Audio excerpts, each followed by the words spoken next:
दरम्यान ठाकरे बंधूंच्या युतीच्या चर्चा सुरू असताना आता ठाकरेंच्या शिवसेनेच्या मुखपत्रावरील एका फोटोची राजकीय वर्तुळात चांगली चर्चा रंगलेली आहे।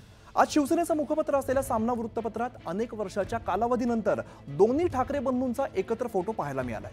आजच्या सामनाच्या मुखपृष्ठावरती राज आणि उद्धव ठाकरेंचा एकत्र फोटो छापण्यात आलेला आहे। या फोटोला दिलेल्या कॅप्शनमुळे सुद्धा युतीच्या चर्चांना चांगलंच उधाण आलेलं आहे।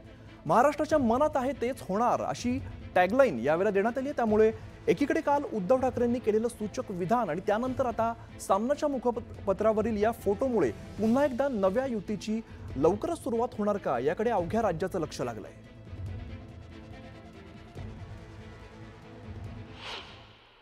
मराठी अस्मितेसाठी लढणारे, संघर्ष करणारे मराठी माणसाचा आवाज हाच महाराष्ट्राचा आवाज आहे असं सांगणाऱ्या सगळ्यांना एकत्र यावं लागतं। आमची भूमिका स्पष्ट आहे की भविष्याकडे पहा। आज या महाराष्ट्राचा उज्ज्वल भूतकाळ असताना या राज्याचं वर्तमान आणि भविष्य खतम करण्याचं काम यशवंतसिंह गट, देवेंद्र फडणवीस, अमित शहा हे सगळे लोक करतायत।